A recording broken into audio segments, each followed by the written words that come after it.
une vraie richesse dans la prise en charge de nos patients sur l'explication de ce qui s'est passé. Parce que voilà, quand on arrive et que le patient ne s'est pas expliqué parce que ce n'est pas ses mots, ce n'est pas sa profession, ce n'est pas sa connaissance, parce qu'il est âgé, ou que la famille vous félicite parce qu'ils sont passés dimanche et ils ont trouvé que mamie elle n'allait pas bien et que le pansement, ce n'était pas ça. Et bien au moins, si vous avez besoin de leur répondre, c'est de leur dire, je suis au courant, l'infirmière, on a travaillé ensemble, voilà ce qui se passe, voilà ce vers quoi on va. Cet outil-là est aussi très important avec les familles. Alors, les patients les plus âgés sont super fans. Ils passent à la télé, ils voient le médecin à la télé, ils ont la réponse à leurs problèmes, donc ça, c'est nickel. Et on peut aussi y incorporer dans ce salon de discussion interprofessionnelle les familles. Et donc, pour les gens qui sont un peu lointains, ça permet aussi de suivre le déroulement de ce qui se passe pour leurs proches et de ne pas être complètement isolés et de mieux comprendre la prise en charge de leur part. Voilà. Donc, c'est vraiment ma deuxième tête sur mon téléphone. De quoi? Alors, la téléconsultation, ça peut être à la demande du médecin. Le médecin peut solliciter l'infirmière en disant j'ai reçu un résultat biologique de madame machin, j'ai besoin de voir, j'ai besoin qu'on éclaircisse la situation, par les œdèmes, voir comment elle est, la fièvre, la tension, la SAT, enfin tout de base, qu'on a toujours tout ça dans les services, enfin déjà ça c'est notre quotidien. Et donc du coup, et nous dans le suivi, qu'est-ce qui se passe? On programme une téléconsultation, on dit voilà, on fait les qu'on faisait avant dans les services, on avait lu du patient avec le médecin et on faisait autour et on le recrée virtuellement avec cet outil de téléconsultation. C'est pas l'intérieur. Moi, je sollicite une demande. Si, moi, par exemple, j'ai des patients pour lesquels j'ai un pansement qui ne va pas dans le bon sens. Alors, dans notre organisation, il y a des créneaux de midi parce que c'est le moment où moi j'ai un peu plus de temps pour me dégager. Je félicite un rendez-vous, le médecin me dit OK et c'est bon à ce moment-là. Si la plaie n'évolue pas dans le bon sens et que j'ai besoin d'en discuter avec le médecin, je lui dis rendez-vous tel jour, telle heure. J'ai mis un message avant en disant les photos pour dire que ce qui motivait ma demande de consultation et on envoie. Au lieu de l'envoyer ou dire au médecin qui passera, tu regarderas au moment où il va avoir fait le traitement une heure avant et il va vouloir déballer 2 heures après et toi tu vas être obligé de revenir gratos, tu as tout géré en un seul moment. Ok, oui, moi je suis donc le. Ah pardon, hein? j'ai oublié que tu n'étais pas présent. Non, c'est pas grave. Je suis Dr Strovic, je suis médecin généraliste à Gournay. J'utilise la téléconsultation par conviction parce qu'il y a déjà 10 ans de ça, je m'étais fortement intéressé aux outils de télécommunication. À l'époque, c'était encore les grandes cabines de téléconsultation. Et le Covid nous a propulsés avec un savoir-faire qu'on n'espérait pas en fait. Donc, on a eu la grâce d'avoir cette chance-là. Pouvoir mettre en application tout ce qu'on avait déjà prévu. Et on n'aurait pas pu avoir de meilleure opportunité que le Covid, ce qui nous a permis de continuer à travailler pendant 2 jours après le départ du Covid. On avait déjà tellement essayé et testé de choses qu'on n'avait eu aucun problème pour déployer la téléconsultation. Donc moi, je l'utilise en tant que médecin généraliste en téléconsultation sur les rendez-vous programmés, quasiment tout le temps. Ou parfois, sur des interventions très, très ponctuelles de mes infirmières, des infirmières du territoire libéral avec qui je travaille, dont Estelle, pour faire des ajustements thérapeutiques, des soins et des ordonnances. Mais avant, le médecin faisait se prendre la table. Maintenant, c'est officialisé, c'est reconnu, c'est acté. Et c'est une manière aussi d'arrêter cette gratuité. C'est plutôt intéressant parce que les administrateurs et les instances comprennent que le soin, ce n'est pas que de la bonne volonté, à un moment donné, ça serait mieux. Voilà. Donc, justement, ça tombe bien. J'avais une téléconsultation qui était prévue, bonjour, qui a été prévue cet après-midi. Voilà. Hop, pardon. Et voilà, l'effet Bonaldi. Voilà. Donc, j'avais une téléconsultation prévue cet après-midi avec une patiente qui ne connaît pas bien l'outil, mais ce n'est pas grave. Donc, bonjour. Salut, donc Théo. Tu es auprès de ma patiente? Oui, Mamie Georgette. D'accord. Et donc, du coup, on l'a vu il y a 2 jours ensemble, il y avait un problème de cicatrisation. Est-ce que tu as vu un peu l'état de la plaie? Comment va la patiente déjà? Du coup, la patiente, elle a des petits soucis justement déjà pour mettre sa contention. Ah, ça, okay. C'est autre chose. Et au niveau de la plaie, pour le coup, j'ai enlevé le pansement. Effectivement, c'est bien moins beau que ce qui devrait être. Vas-y, tu peux montrer? Je montre directement, comme ça. Ah oui, effectivement, oui. Ah ouais. Ouais, c'est limite la nécrose là. Ok, bah écoute, on va changer de pansement. On va changer de pansement. Toi, tu me conseillerais quoi? Bah, moi, pour le coup, sachant que ça peut être un petit peu inflammatoire sur le pourtour, je pourrais mettre peut-être un petit hydrofibre ou un petit huile gras, histoire de faire en sorte que la plaie, elle puisse être, comment dire, absorbante. D'accord. Et madame, ça vous fait pas mal actuellement quand on appuie autour? Si, c'est douloureux autour. D'accord. Et est-ce que vous avez de la température? Est-ce que ça a été pris? Oui, j'ai de la fièvre depuis ce matin et puis l'infirmière vient de... Et ouais, et donc du coup, tu as combien en température? Excusez-moi, hein, madame. Et je vais reprendre ma collègue. Et tu as combien, toi, sur la température? Alors, moi, j'ai 38,8. D'accord. Et tu peux me dire si en axillaire, elle a quelques ganglions? Si c'est. Voilà. Est-ce que.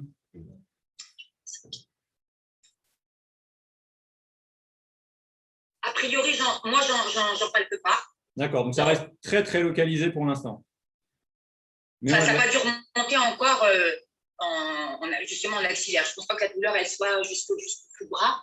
Ok. De toute façon, toi, tu passes tous les jours pour lui poser ses bas de contention? Oui. Ok. Donc pour l'instant, ce qu'on va faire, c'est quand même pas très joli, elle a de la fièvre. On va pas se jeter sur une thérapeutique tout de suite. Ce qu'on va faire, c'est que tu vas la prélever. On va lui faire, je vais te faire l'ordonnance pour une prise de sang. On va envoyer ça.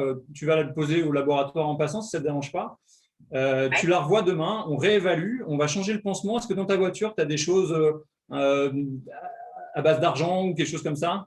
Pansement SAG? Oui, ça j'ai toujours des. Oui. Ok. Donc s'il y a, tu me confirmes, il n'y a pas de rougeur, il y a juste un fébricule, on va dire, il n'y a pas de signe de lymphangite et tu n'as pas d'adénopathie pour l'instant.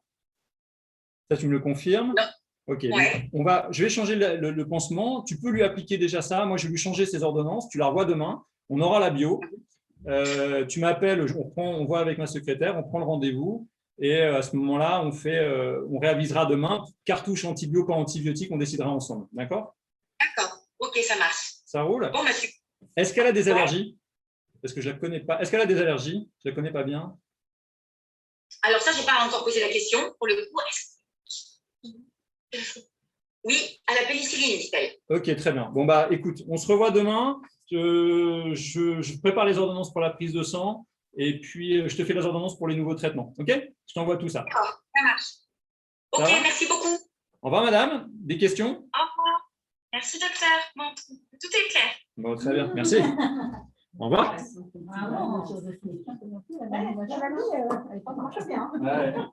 c'est ma patiente. C'est pour ça. Du coup, juste la suite de ce qui vient de se passer, j'étais à mon cabinet, j'ai tapé des ordonnances, je les ai transformées en PDF. Plutôt que de les envoyer vers mon imprimante, je les ai envoyées vers du PDF. Hein, ça, c'est une manipulation très simple. La patiente, admettons que ça soit elle, reçoit dans son fil de conversation le document PDF.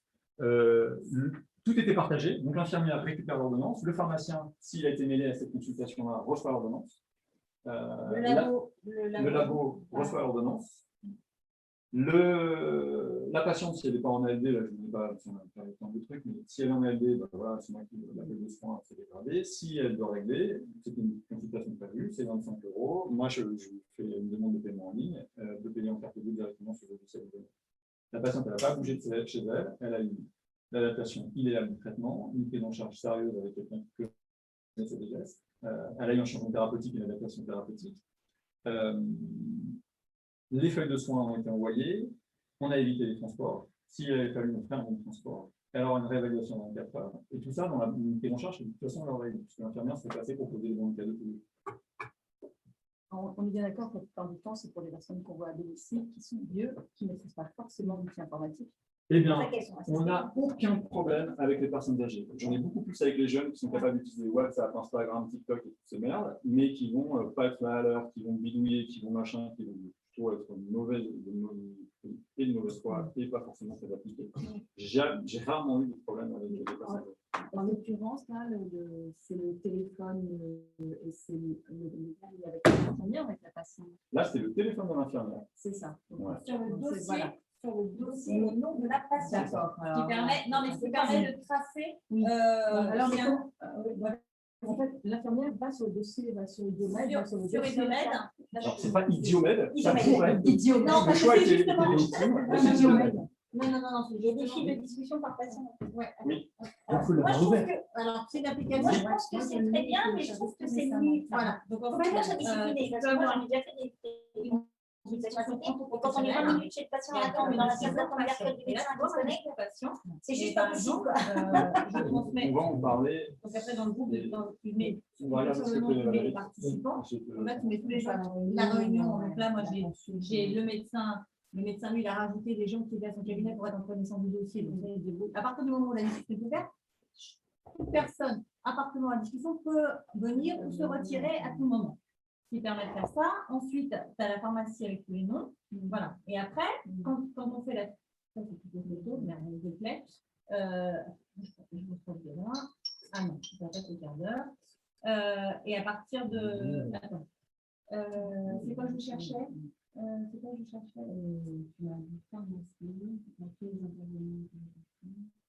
Oui, oui, donc en fait, tu as tous les intervenants sur ta patient et après, tu vois, tu as toutes les ordonnances qui suivent.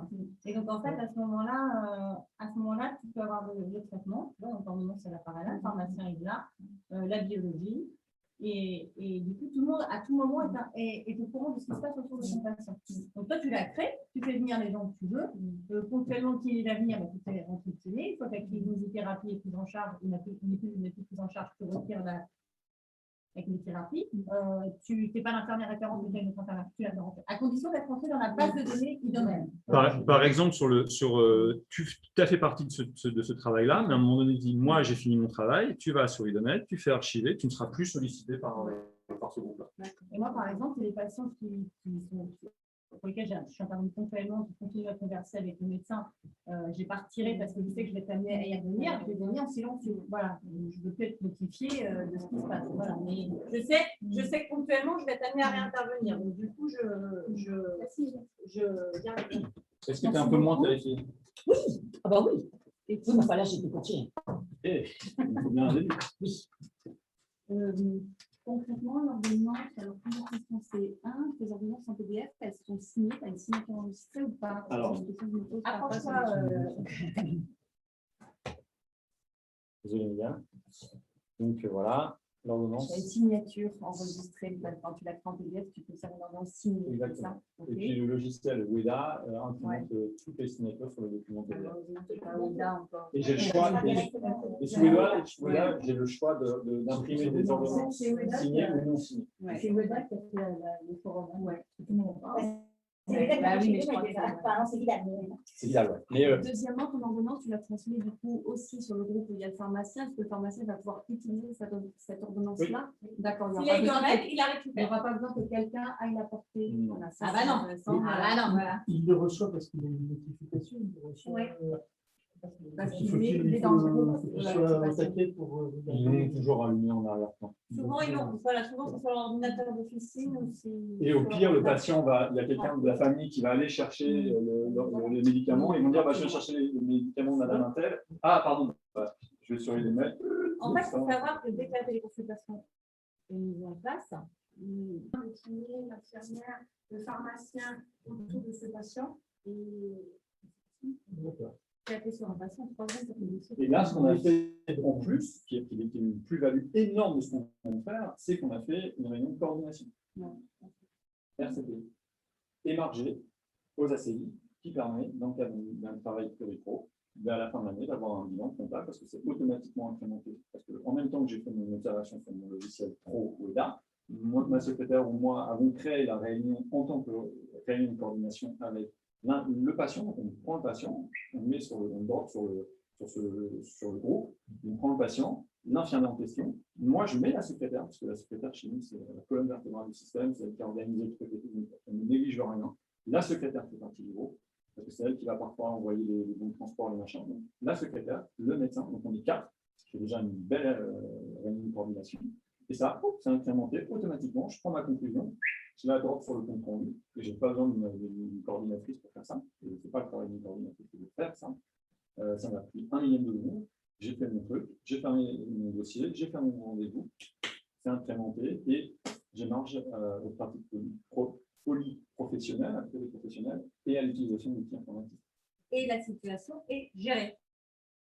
On passe à autre chose. Voilà. On n'en a pas à la fin de la période, ça ce soir quand j'aurai fini, et ainsi de suite. Enfin, Et si je suis en téléconsultation et que j'estime que le patient, je ne veux pas avoir à échanger de conversation avec lui à ce sujet-là après, j'archive. Le patient ne peut plus venir à moi sans avoir la demande d'un rendez-vous. Alors là, on vous a fait la démonstration sur un téléphone. Ouais. Pour vous montrer que c'est simple. C'est vrai que c'est mieux sur une tablette. C'est ce que je disais, il faut qu'on soit assis à côté du patient, que ce soit bien vu. Mais voilà, vous êtes dans l'absolu, vous n'avez pas votre tablette, vous voulez avoir un avis médical et puis vous dites au médecin, tiens, ce que vous faites, on peut avoir une téléconsultation, quelque chose qui me chiffonne.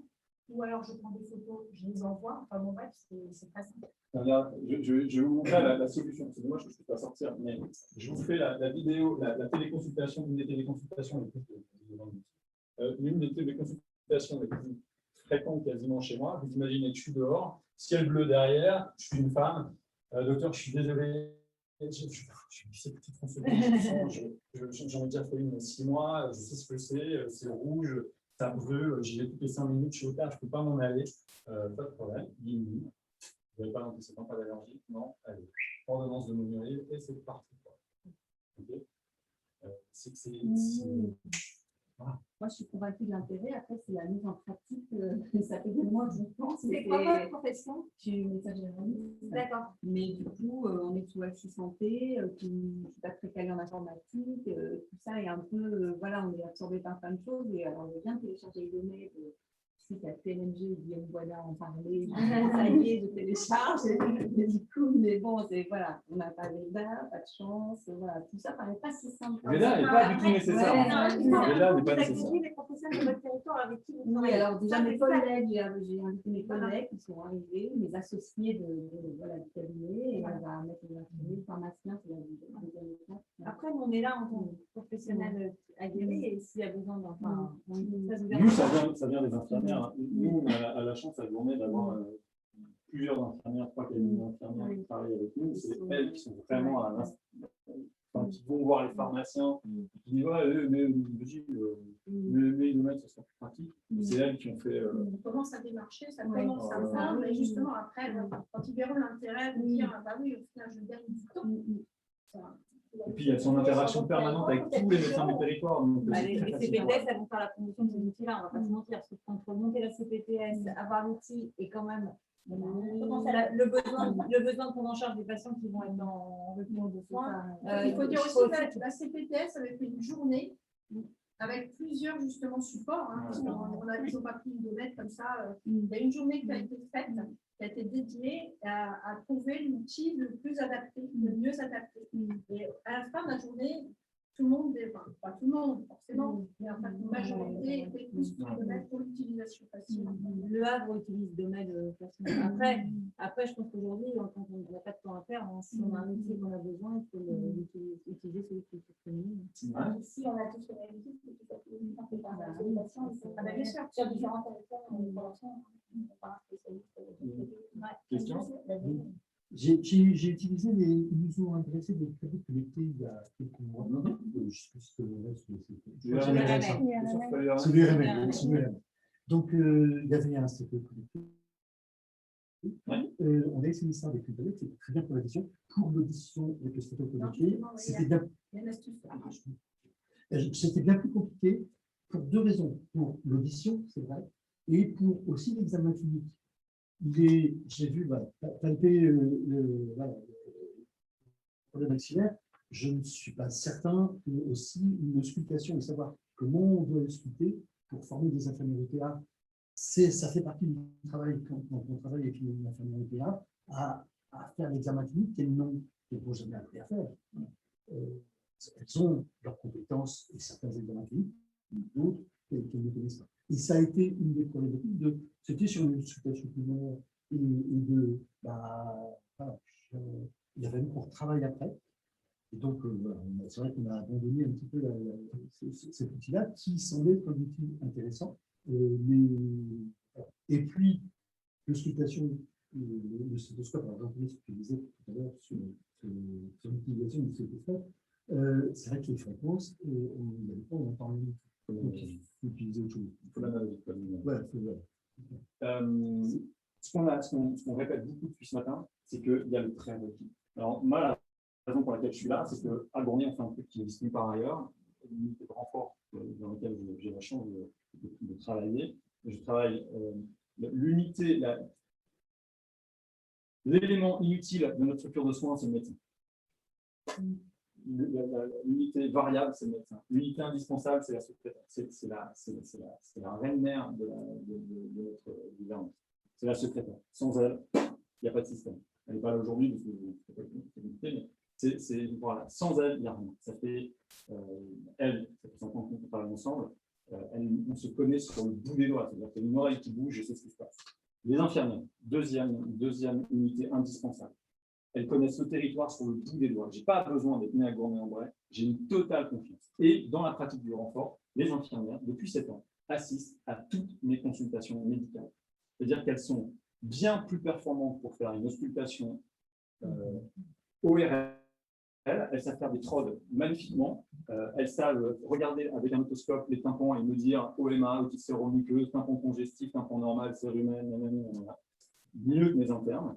Et elles ont toujours participé à l'examen clinique. Ce qui fait qu'effectivement, comme tu le dis, il y a un prérequis. L'outil n'est rien. C'est ça. C'est ce qu'on disait tout à l'heure. Il faut vraiment imaginer, je reprends l'image, mais il y a des gros cailloux les uns à côté des autres. Et il y a du liquide qui passe entre deux. Le logiciel, c'est du liquide entre deux. Si les gros cailloux n'existent pas, bah, c'est…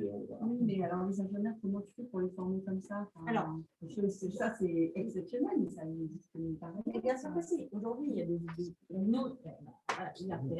les infirmières. Si ça se développe, je pense même d'ailleurs que c'est plus en train au CPTS aujourd'hui. Quand on va faire de la formation et de l'accompagnement, on est en plein dans notre rôle. Voilà, si les infirmières, le stéto, je vais vous dire, pour moi, c'est un peu un gadget. 2 fois en 2 ans. On peut très largement être très compétent à condition qu'on ait fait, qu'on est bien avec clinique. Mais comme on l'a quand on rentre dans une chambre d'hôpital ou chez un patient, l'œdème, l'attitude anormale, la fièvre. Enfin, je veux dire, il y a quelque part cet esprit-là, c'est pas étudié, mais on l'acquiert avec l'expérience et le temps. Et c'est ça qui fait qu'on dit qu'il faut voir le médecin. Parce que si on ne l'avait pas, le patient, il n'appellerait pas quand il faut le médecin. Donc, il y a ça. Après, rien n'empêche de créer un temps de rendez-vous, ne serait-ce que pour se connaître en physique, parce que je pense que c'est important. En fait, ça naît souvent d'un échange physique en amont qui, après, par cette confiance et cette connaissance, permet la téléconsultation à distance. C'est difficile. Les plus aguerris, c'est facile de se mettre derrière l'écran, on sait comment ça se passe. Mais au début, je pense que ça passe par là. Sur un territoire, si le pharmacien est connecté, si les infirmières sont connectées. Après, moi, je pense que si c'est vous qui demandez aux infirmières, il y a tout le côté paperasse, récupération de documents. Aujourd'hui, on peut être au chevet d'un patient en cas de soins palliatifs, par exemple. Au début, je commençais, ça avait une question téléphonique. Aujourd'hui, le médecin est en compétence avec ton mètre de faire la prescription, augmentation de la dose de machin, tu as la prescription et après, tu as l'injection. On est en totale sécurité. On agit selon notre décret de compétence. Donc, c'est quand même la sécurité. Souvent, on parle de protocole, la peur, la légalité. Mais tout ça, ça aide à travailler dans la légalité. Pour justement, on ne pas se retrouver dans une situation qui se passe de bon accord, de bon entente, et qui un jour, parce que c'est catastrophique, dérape pour un des professionnels. C'est tout ça qu'il faut. Et les jeunes professionnels aujourd'hui, ils sont élevés comme ça. Attention à ce que vous allez faire.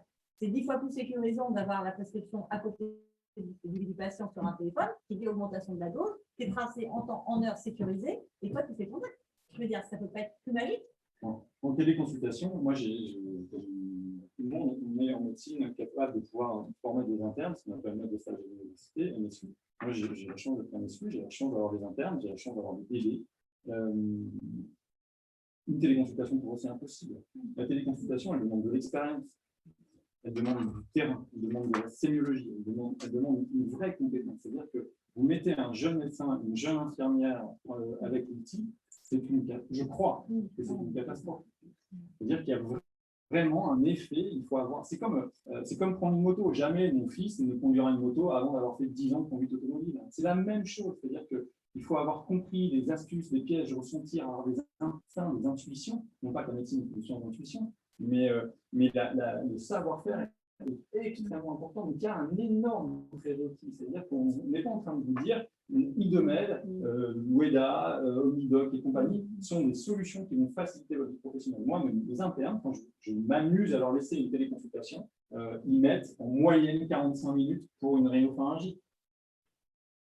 Ils sont perdus par la situation, ils sont perdus par Non, mais ils ne sont pas contents. Ouais, c'est ça, ouais, ils sont perdus. Donc, ce n'est pas une solution.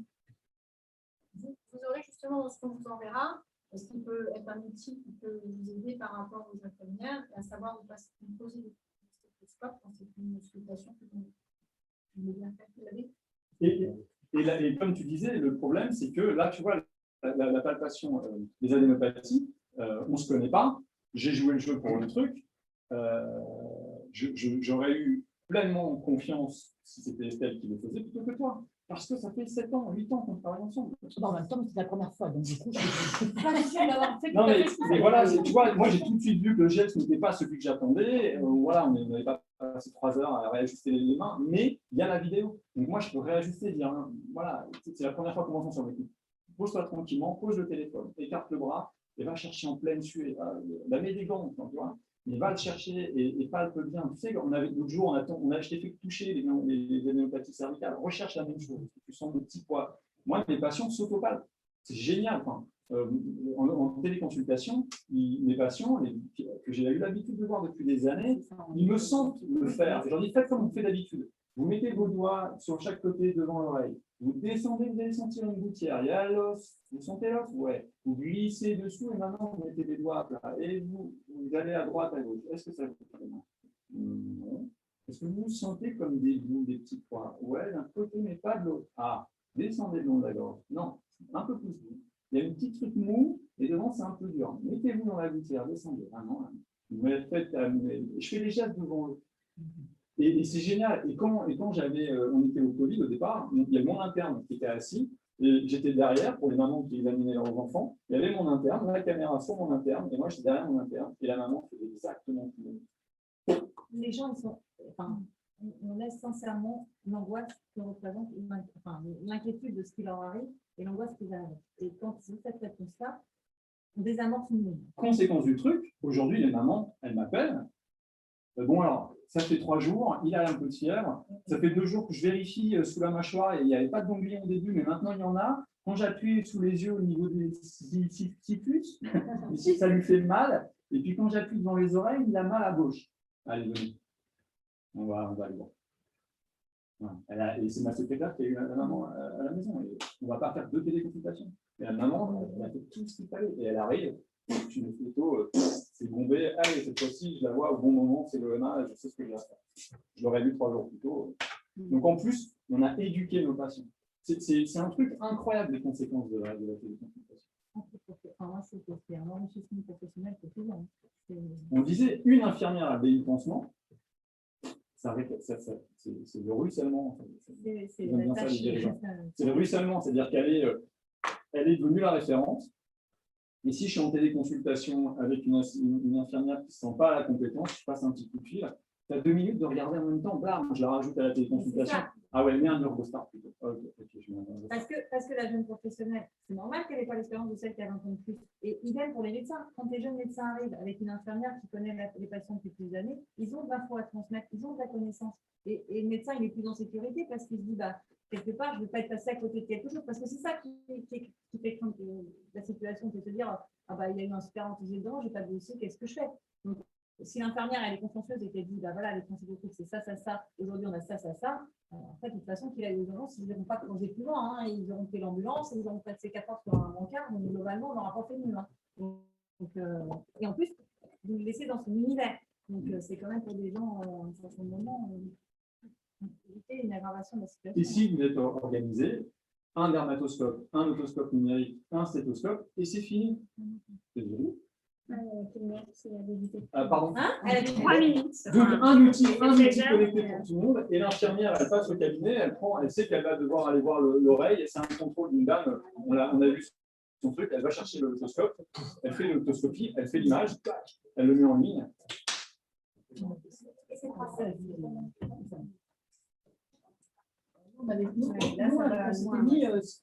que j'étais avec mon téléphone, parce que j'ai Idomed et je voulais savoir un peu comment c'était. Et on avait essayé, je regardais en avril 2020. tu vois. Tant que ça ne fonctionnait pas super bien. De quoi, l'image ou... Je ne sais pas, parce que tu sais, je regardais un peu ce qu'on avait fait, voilà, ce qu'on avait fait, les professionnels, les patients. Non, on n'est pas très bien. Quand on voit le truc, tu dis quoi comme mot? Non. Ouais, c'est bon, on a du mal à trouver. C'est On me demande en visio, Karine, la référence de l'autoscope connecté, c'est Écho, ouais, tu peux nous faire. Tu peux me donner le c'est C'est marqué. écho E-K-O. Oui, on peut essayer. Ok, j'y suis, je ne te vois pas. Ça durait 4 minutes, 15 secondes. Pour éviter, c'était la dialecte. Et du coup, c'est ça la téléconsultation assistée. C'est quand Ça, c'est assisté. Ouais. c'est ça. Sinon, tu as la téléconsultation simple, Classique. l'assistée, la dame que tu connais, à la papier, elle assis, hop, tu lui envoies le. Parce qu'en fait, là, oui, c'est professionnel des patients.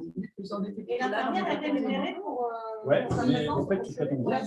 Ah ouais. l'autoscope. C'est- L'autoscope, c'est. J'avais vu Stito, mais en fait. Ouais, l'autoscope, c'est. Attends, je te dis ça. Bien pour un enfant. Je regarde ça. Parce que